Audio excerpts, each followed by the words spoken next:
Good eye. Okay, so where we're up to, we were asking questions, weren't we? So, Sandra, you want to start, and then we'll go across to... Hi, Sapphire. I'm just wondering about how have you had a relationship with God before, like in your life on Earth, and what made you decide, if not, or how has God been different to what you've known about God before that, or were taught, as opposed to what you know about God now, and how you feel about God? Sure. It's something that you're working through at the moment, isn't it? Yeah. I didn't have a relationship with God when I was on Earth. I went to church, but I didn't have a relationship with God. And I didn't actually, when I entered the spirit world, I didn't know what would happen. I didn't have really a belief in my heart. I think the issues that I'd had with suffering that I talked about, that were on the hopeless feeling I felt that everyone would suffer, kind of opened me to this Catholic idea of suffering. And when I was suffering, when I first entered the spirit world, I thought, well, I deserved it, that it must. So there was kind of some religious beliefs in me that I didn't really call them religious, and I didn't really think about God.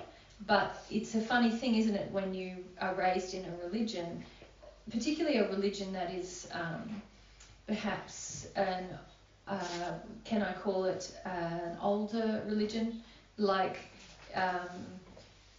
Islam or Judaism or Catholicism, that are very based around societal groups and rituals and ways of living, rule-based practices, that often, what I've come to know now is that often we imbibe all of the things that are a part of that religion that are put under the banner of God or Allah, or of a higher power, or a religious construct, but we don't necessarily have a relationship with God or relate that to God. But it did affect the way that I thought about my situation when I entered the spirit world. I thought, okay, well, I'm here because, kind of like penance, or because it's what I sort of deserve. But I didn't even really then think about God, which is funny, isn't it? But because I was so indoctrinated, my thinking was such that would be just, if you like, or that would be a natural occurrence. And that's the problem with when we're raised up in religions, and especially when we're a part of a generation that had many generations in the same religion before us, is that we have so many ways of thinking that are just seen as normal and natural, that are rules of the religion, but it doesn't mean that we have any opening in our heart to God. So I really didn't have one, and it took me beginning to connect to those feelings that I talked about earlier, about the pain of my life in my childhood on Earth with my grandfather and my father, and the violence in those relationships. And when I began to sort of release some of those things, I just found that some very kind people came to me, and they started to talk to me about God. And in that process, I did have to go through a lot of those beliefs that I had associated with God, or that when they started to talk to me about God, a lot of those I called them hidden beliefs, because they were just sleeping in me all this time, and affecting the way I viewed reality. But when they started to talk about God, they could see immediately, and I began to feel, I have all these wrong ideas, or all these things that make me feel like God wants me to suffer, or that God sort of has punishing. I guess it was punishing, like these scales of justice, but that the justice was never really on the side of the human, and that we could never be good enough for God, and that I would always have to be fighting and working and denying myself to get God's love, or to get favour. I didn't really understand that you could receive love from God in the way that I do now, but to get favour from God, or to get an easing of any problem that I had. And so it was an emotional process to go through those things. Can you see, Sandra, that she had to deal with at least some of the things relating to how she was treated before she could open herself enough to have a relationship with God? What I notice many of you are trying to do is you're trying to avoid how you've been treated and still have a relationship with God. And you're going to find that very difficult. You need to, the reason why you need to go sort of look at how you've been treated and how, in particular, people in authority have treated you, so parents in particular. And the reason why you've got to do that is because it's going to open your heart more to the concept of a loving God, right? So while you have those injuries inside of you, you're going to be quite close to the concept of a loving God. So you really want God to rescue you from the pain rather than go through the pain in order to have the relationship with God. And like I said, I couldn't have really conceived of God as I understand God now without connecting to the truth and feeling some of my feelings about what had happened when I was little. I literally cannot see how I could be open or even conceive of the truth about God. And the very gentle people who came to me, who now I understand know God and are much more developed in God's path and have a strong relationship with God, they didn't even really introduce to me, I suppose, the truth about God until I felt some truth about myself, about my history, if you like. And then it was much easier, and I felt, and also their love also opened me to what they were saying, but it didn't take away what I needed to still go through, which was all of the beliefs that I had been raised in that were opposite to how love is. It's also the definition of love had to change in me.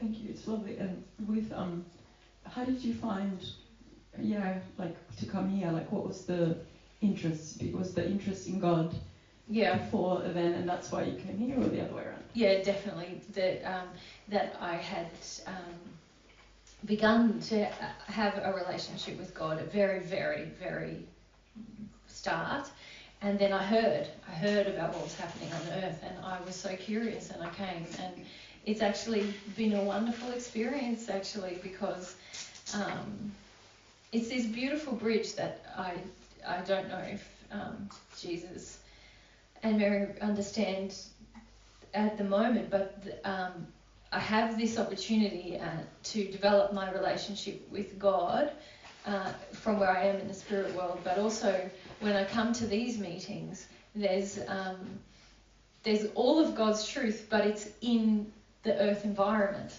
and that has helped a great number of us a lot, because we've been working through the issues from our earth life, and then to have, it's hard to describe how good it is, because we can still go and be in the spirit world and have our environment to deal with things, but to come here as well, to be among all of you who are dealing with things, a lot of which, as Jesus said, we've just been dealing with, or it's a real excitement. There's a real excitement to come here. Yeah,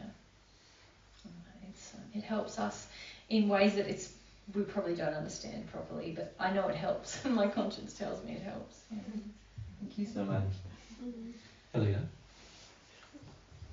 Hi, Sapphire. Hi. I was wondering if you could talk a little bit more about something that you were mentioning earlier. I thought was very important, about how you see a lot of us getting close to having a breakdown, and then we pull away. Yeah. So it's funny, isn't it? What we see is that you get close, and things start to feel bad, because it is bad. There's bad things that have happened in your past, and then there's bad ways that you've acted in order to avoid how you feel about those things that have happened in the past. And sometimes we see some of you, like you have a series of weeks or even months where it's just more and more and more awareness about those things. and sometimes you even start to have some cries or have some anger about those things. And then it's like getting to this point where suddenly it's almost on your mind and in your heart every day, this sort of problem. But then it's almost like the intensity of that, a lot of you start to go, oh my gosh, I can't, what will happen if I... You find it unbearable. There's a number of different beliefs that many of you have in common. Like, how will I even cope? There can't be that. You start to, because you don't feel like you can cope with the intensity of the feeling, you start to undermine the validity of the feeling by saying, oh, I'm just making it, it's not that bad. Everyone else has these things. It's not, nobody else is going through it. What am I on about? And you sort of, because you're worried about the intensity of it, you undermine the validity of it. And then sometimes some of you kind of have this inspiration of like, whoa, if I go through this, my entire life is going to be different.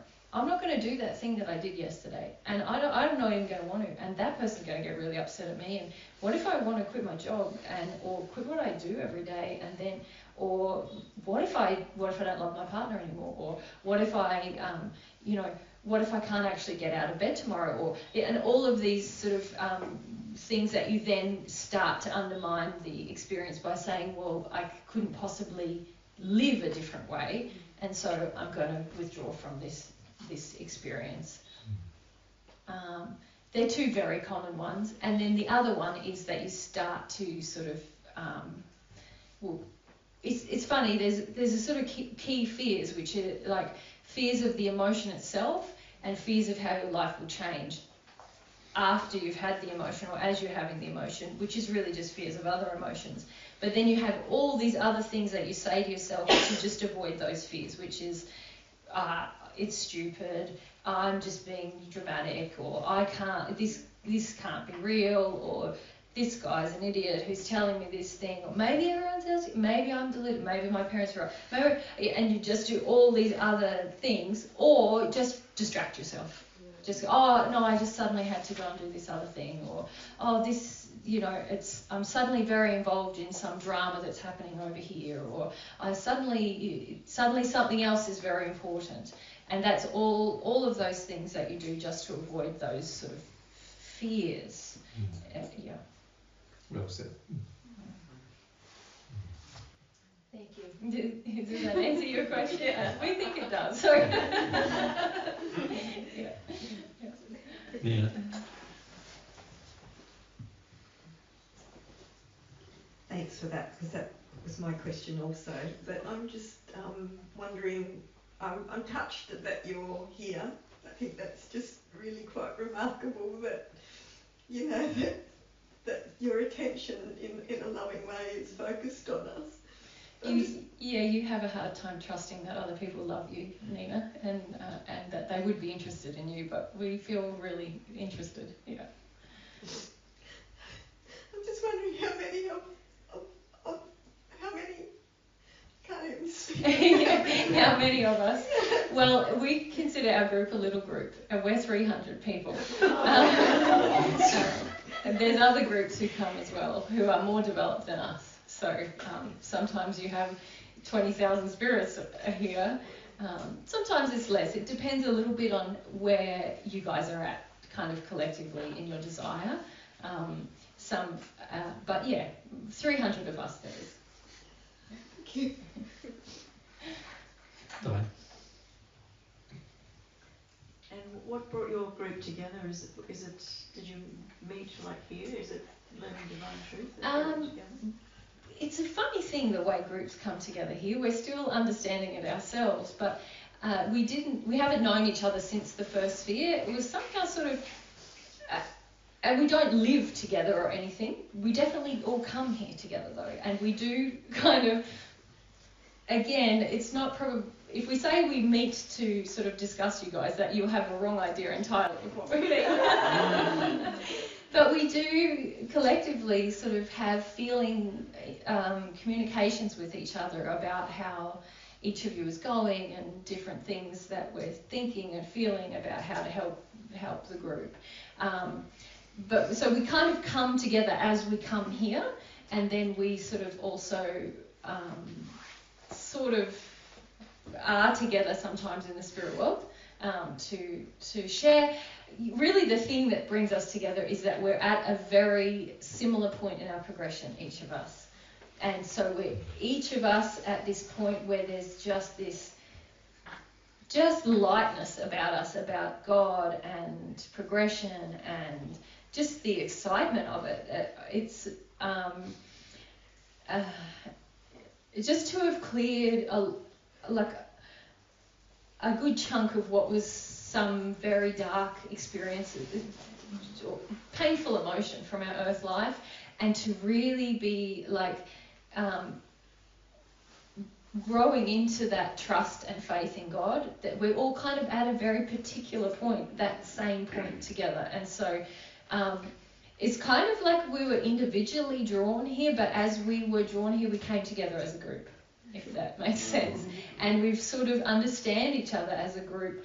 In the spirit world, it's not like you sort of join a group or you're appointed in a group or accepted in a group. It's like your desires and your common condition and passions kind of draw you together, whether you're in the hells or in the 8th sphere or the 10th sphere, I imagine, I'm told. But so we kind of were drawn here as individuals, and then but we kind of know each other as a group now, yeah. But it's really just about where we're at in our progression. If we go Anna, then Phoebe, and then Lorraine.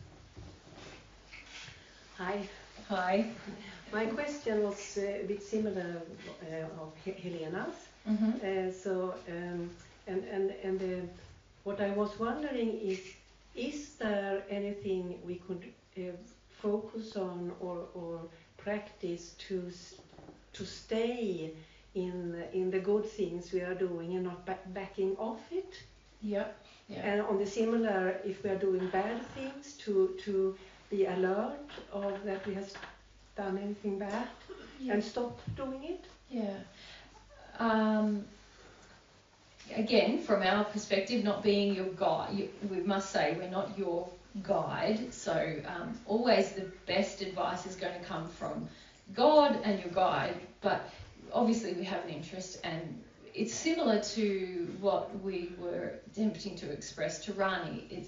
It's about being sensitive to yourself, and a lot of times what we notice is that almost all of you go through these periods where you have, even if it's just sometimes here on an afternoon, where you suddenly feel really quite open emotionally and sensitive to where you're at. Where you're at in terms of your condition and your desires. And sometimes that lasts an hour and sometimes it's 5 minutes, but that sensitivity, if you can remember what that feels like, of like, oh, here I am.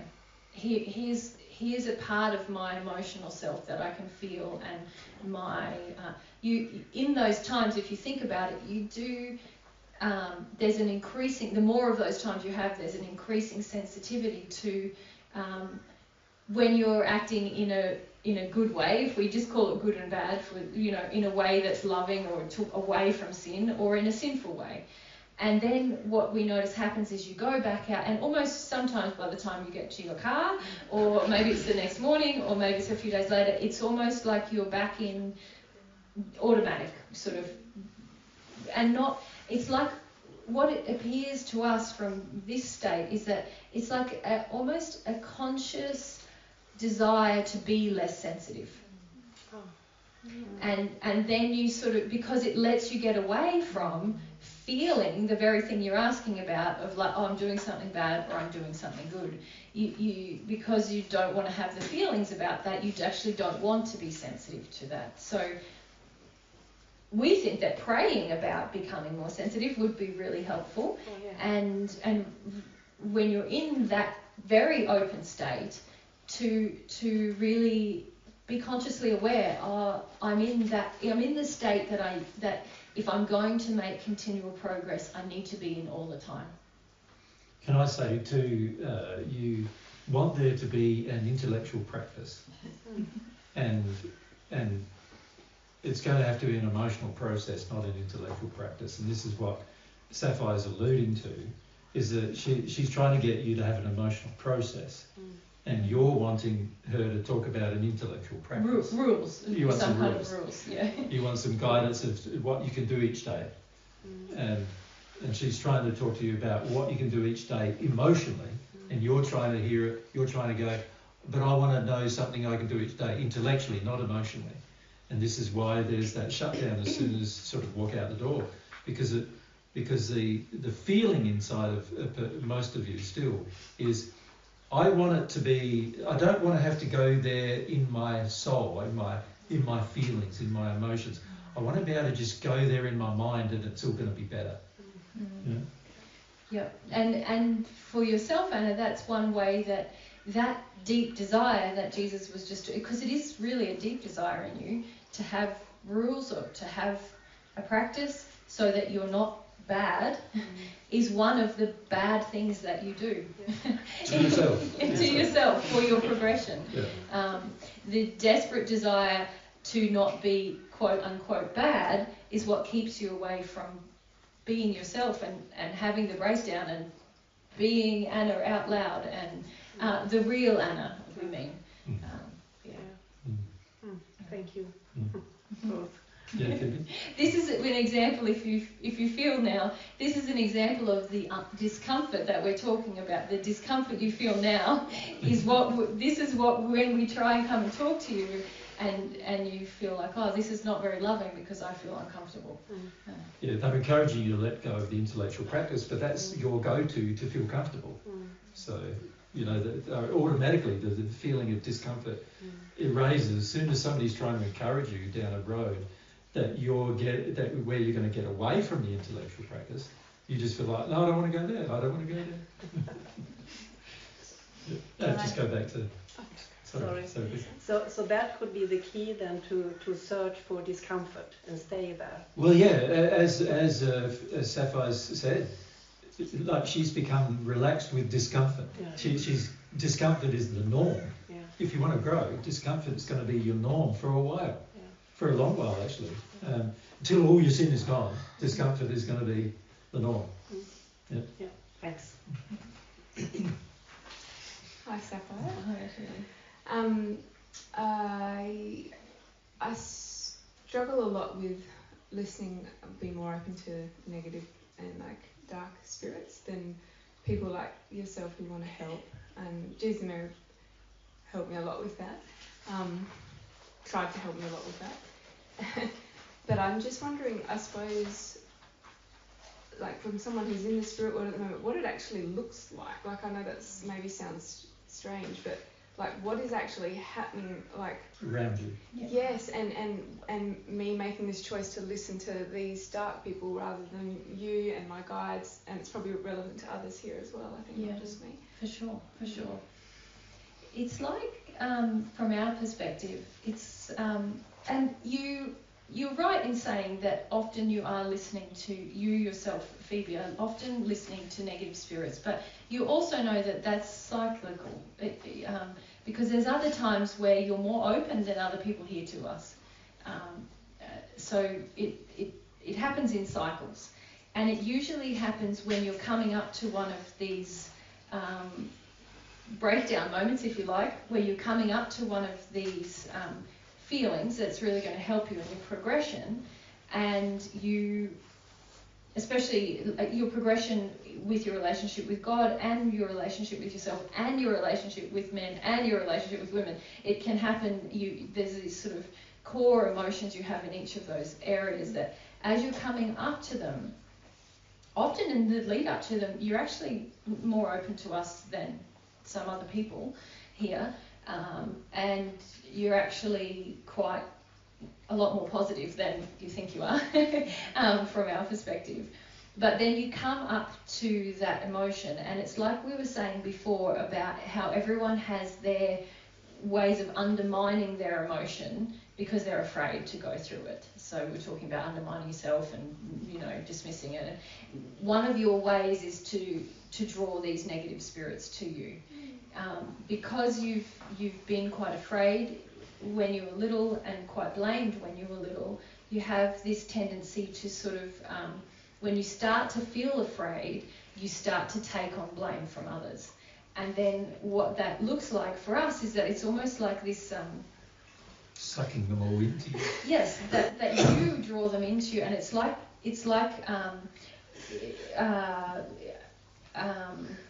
Mary will have to draw it for you later.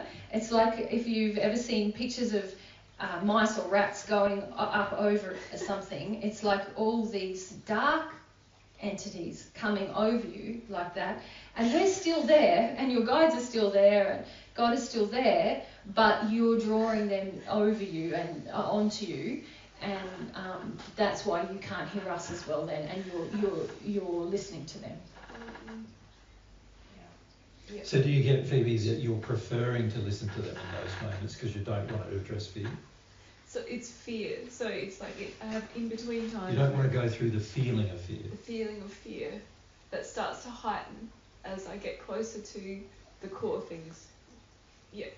Yeah, and you're quite afraid of the spirits that you draw to you, but the way that you try to mitigate your fear is to take on those spirits' feelings about you. Yeah. Does that make sense? It's like if your dad starts abusing you emotionally, like through his words. If you go, yeah, Dad, no worries, Dad, I'll take that on board, Dad, he'll back off, is what you think. But actually what it does, it encourages him to have more influence over you. Yeah. And then in the spirit world, like positive influences is sort of like, I guess you respect my free will, so it's sort of like, okay, this is what Phoebe wants right now. Yeah. Yeah, we can't actually take them away from you. Yeah. Yeah. Because it is. I don't want to hear you. It's a part of your will. Yes, it's not entirely true to say that you don't want to hear us. It's just that you do want to hear us. This is the thing that we see that you skip over. You do want to hear us, but not as much as you want to avoid your fear of these. It's funny because we can say it's the fear of these spirits, but it's actually the fear of people in your childhood who were like these spirits. Yeah. That's what you don't want to feel, and then as a result you draw spirits who are like the people you were afraid of in your childhood to you. And then you act out the same way as you did in your childhood. Yeah. Yeah. And there was another man who hurt you quite a lot in your childhood that you haven't connected to that. Yeah. Okay. I just want to say thank you for being there, even though I haven't really acknowledged you. And, yeah. You don't have to acknowledge us, Phoebe. We love you. we like you and like hanging around you, and you don't need to feel like you owe us anything. We know that you feel undeserving of love lots of times, but yeah, it's our pleasure to love you, and you don't have to give us anything. Thank you. And I might just ask for more help about that issue with the man, because I feel like I just skipped over it just now because I feel scared. So yeah, you feel scared about addressing it. Yeah, and maybe we can talk to you more about that at a time when you can really have a good feel about it. Yeah, thank you. Yeah. Thank you so much. Yeah. And Lord Anderson. And this will probably be our last question, I think. I've had a lot of very heavy addictions with not very good spirits who have been with me, I believe, since I was very young. And I wondered if you could even break through there to get anywhere near me. That's one question. Lillian, you're someone who's trying to figure things out with your brain all the time, and that is more of an impediment to our influence than anything else. When you connect to your feelings, we often are around you, and you very often get inspired, but you are addicted to your brain.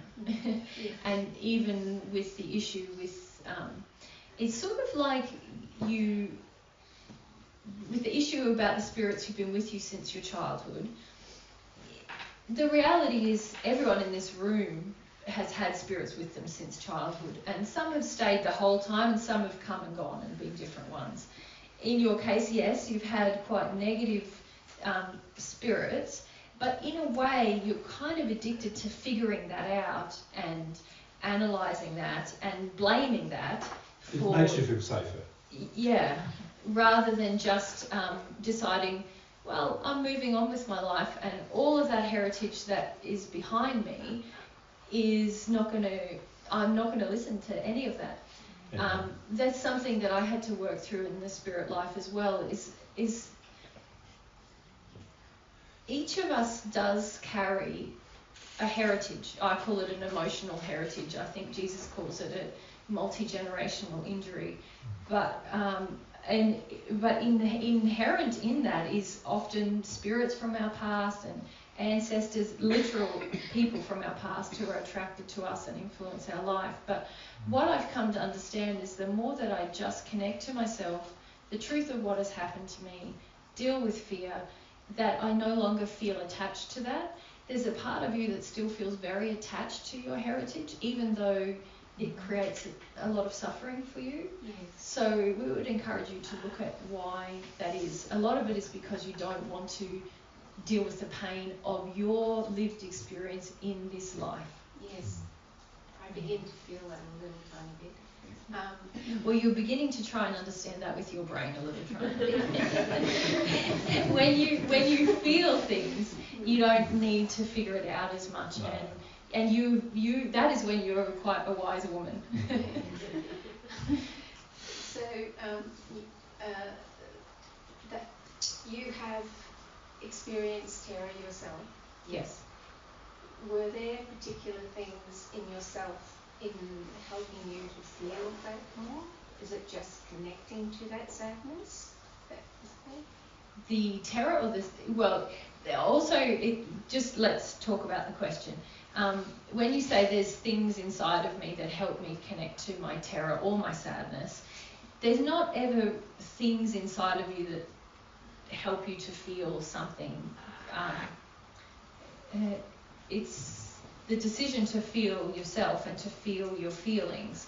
There's not some other factor you have to have inside of yourself to make that easier. Feeling terror is terrifying, and feeling grief is very sad, And you just got to be let it overwhelm you. and it's just a matter of, again, not with your brain trying to find the extra quality that you have to have. It's more entering what I think of at this point in my progression as just entering the state of feeling and wanting to be there all of the time, and that does take will and desire and action and faith and humility and all the things that Jesus is teaching all of us, but it's not something that I think anyone can ever figure out with their brain with a flow chart and go, right, I'll do that and then do that, and then it'll be easier to do my fear.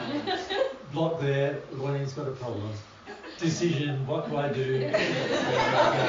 Oh, there's another decision block there, whatever it is, and then another decision, and you basically want to have a decision tree that somebody's going to tell you to follow, and then you'll do that, which is actually stopping you. Yeah, that's feeling. That's exactly the thing that will help you the most, is letting go of those things. It's similar to what we said to Anna. It's very similar. It's like giving that up as the thing that is harming your progression. And that's also because I want to control the whole thing too, isn't it? With my intellect, I want to. Well, yes, the desire to control we see is also an effect of just not wanting to have your terror. Yeah. Thank you very much.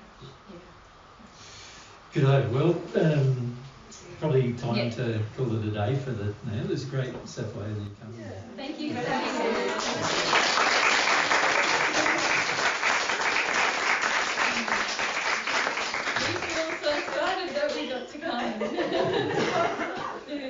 Just speak with you. And it's been good in a way, hasn't it? Because you can see where Sapphire and her group are now is where you need to be soon. And it's just like, well, what do I need to do to get there? And listening to her experience is good in that regard, because there's an immediacy in Sapphire's group about this is where you need to go now. Not next week or next month, you need to do this now type of thing. And that's that kind of enthusiasm on their part, if you let it, like if you let yourself feel it, can actually have an effect on you making the same choices and decisions. Yeah. So thanks. Thank you so much for having us. Yeah. Sorry I didn't answer your question though. Well, Oh, you did, and this experience has helped us so much as well. So yeah, thank you.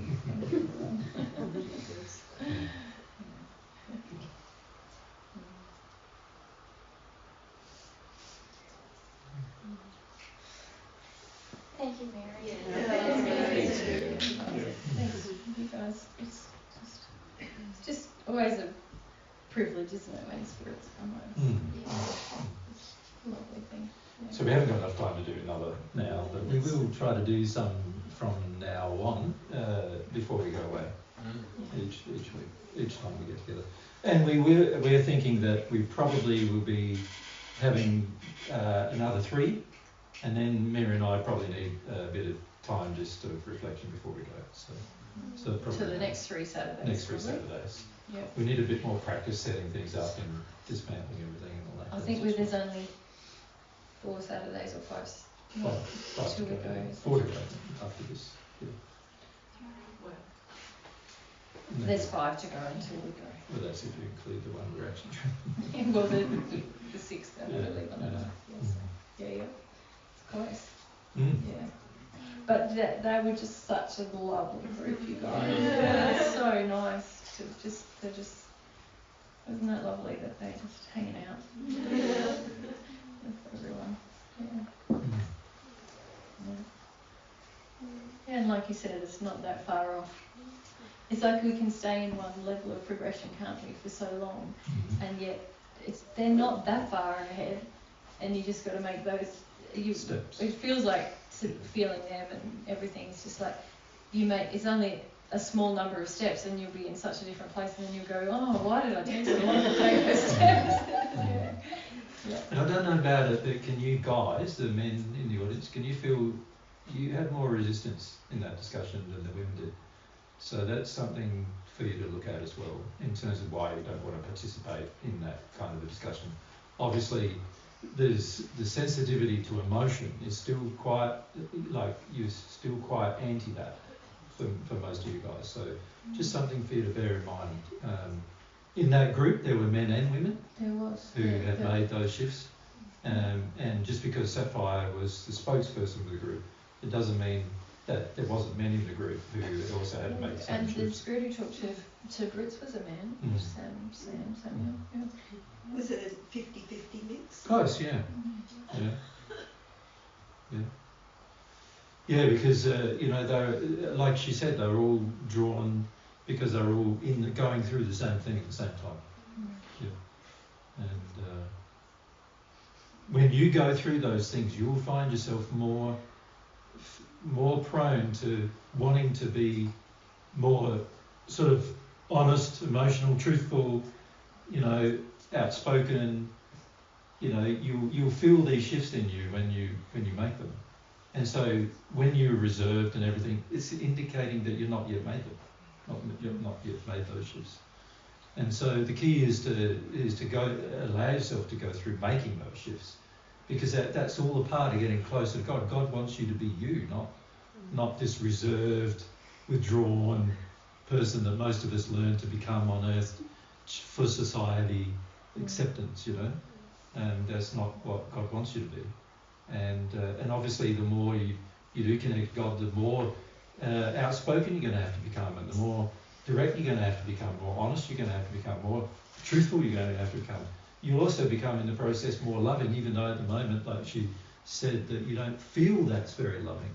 Like many of you still feel that the loving thing to do is go, to be all pandery and commiserating and what I and Mary call sickly, really.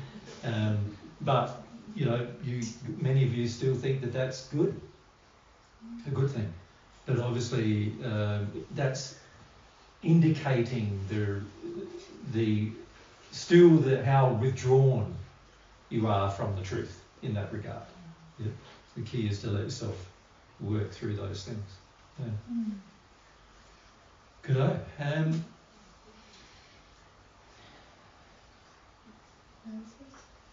Notices? Is there any, Bill? No, really, just Not the really? usual pack up and Yeah. will be published in next week's activities in the next few days. No worries. In the back of our car, which is just out there, if someone wants to open it, there is a box of shoes, size 9 or 10, ladies. Yeah. That's some of my shoes too, isn't it? No, I don't think there is any of them. Didn't Oh it? no, I gave it No. to the. I gave it to Art the boys, Charlie. yeah, gotcha. Yeah. So, and there's empty shoe boxes should you want shoe boxes. They don't actually match the shoes because they're different generations of shoes, but Yeah. be free. So if you want Mary's outcasts, Yeah, I Take think your you're leftovers then. Mary's going to take They are them all to the op shop secondhand. otherwise. Yes, that's right. I'm not offended if you find them scummy. Tired man or something. Yeah. I found them scummy and that's probably why they're there. Some of them are high heels and some of them are, like, they're all different. They're just from my cupboard for a long time. Yeah. And boys, you're allowed too. Size 9 or 10. But this size, it's got to be that size or Size slightly 8. bigger. Yeah. Size 8 men's. It's, Yeah. you want to wear the high heels in size 8. Yeah. There's some cool red do-up ones, maybe one there. Yeah. But please help yourself because we're going to pack everything up and put stuff in the back of there. So if you just take them.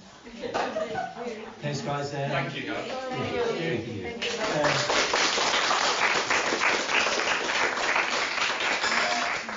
So again, Mary and I are going to tidy up all of our equipment, so because we just need more practice for that. So the only other things you might need, it's raining now. You don't really want to do chairs now or anything else. No, it's alright if I bring them Tomorrow or something. Yeah, I'll just Yeah. put them over in the bag. Yeah. Or even next week, Tuesday or something, Cool. is fine. So it's just what you want now, it'll For the kind of house. tidy up your going. Yeah, probably if we just leave chair stacks out of the veranda.